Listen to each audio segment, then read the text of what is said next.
Hey everybody, welcome to another edition of RV Tips and Trips. Today we're going to do a review on Thousand Trails Soledad Canyon in Acton, California. So don't go away.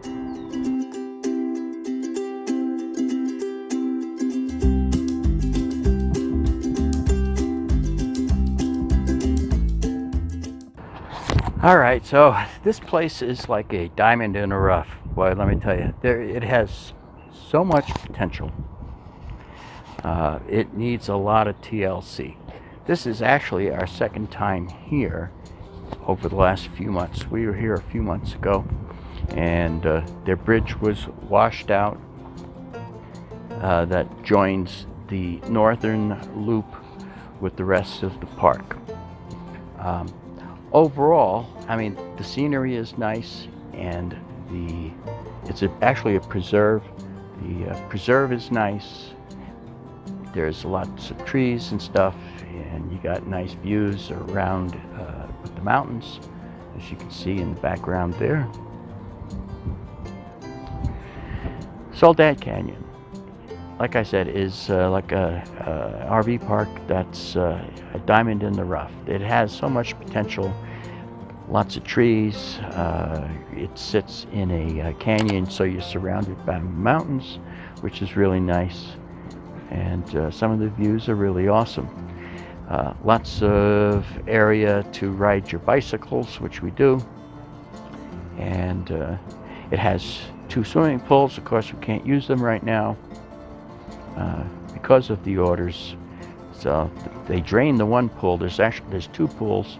One is really huge down at the south end of the preserve, and then the other one's at the north end. And that one on the north end, besides the pool, also has a hot tub. Can't use them all, that's all locked up. So recreation hall, they have 2 of those, the north end of the preserve and at the south end, and those are currently closed, which is a shame, because right now it is April, the end of April. Need a haircut. It's been a long time. We're here now. It's the end of April. It's hot. It's in the upper 80s, and you can't use the pools, which royally suck. So they look nice. So the only thing that's really open is the laundry room. Everything else is closed.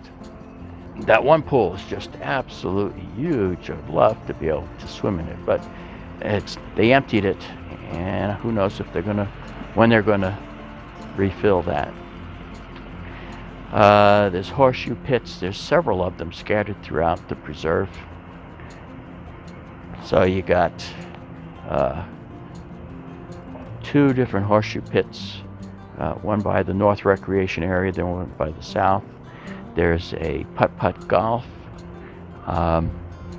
which needs a little TLC. Also, they are investing a lot of money in this place. So they're installing Wi-Fi throughout the park. Some of it's up. It's up in the north area. I think in about a month they'll have Wi-Fi through the rest of the park, is the plan. They're in the process of rebuilding the bridge that joins the group, the loop that we're in, which is the N loop. The N loop is the better loop because you get cell phone reception here, where if you're in the other loops, which is a little bit lower in elevation, there's very spotty cell service if you get any. So we have Verizon, and we got 2 to 3 bars up here. I do not have a cell booster, so that's just the MiFi by itself picks up 2 to 3 bars. It varies, and our cell phones are also on the Verizon system. There again, about 2 bars on those. So that's in the north loop only. Now this loop sits higher up than the other loops. It's also the furthest away from the railroad tracks. There are railroad tracks that run around the perimeter of the park. So, but you know what? You don't notice it too much, and the train only comes through every once in a while. So it's really, really not bad. But with the cell service that we're getting here, it's we've been able to get high definition TV on Netflix and Vudu and that. So it's that all works okay. Like I said, you got to be in the end loop though. So there've been a lot of poor reviews over the years with this place, and I'm sure they've gone through quite a few different managers. So it's they got a new manager once again, so we'll see how that goes. There's a lot of people that stay here full time. There's a lot of annual RVs parked around the perimeter of the loop, which kind of overlooks the canyon, which is, so they have the nicest views. They have basketball courts. They're old. Could use some TLC there as well. Shuffleboard decks look like they haven't been used in years. There is tennis courts. That's about it. There is a fair amount of wildlife, a lot of rabbits, a lot of squirrels. There's wolves. I did encounter a wolf a couple weeks back down in the south end of the preserve. So that was interesting. I was on my bike and I saw it, and I maintained my distance, and it kind of hung out and then it left. You can hear the wolves at night howling in the background there. There's also rattlesnakes.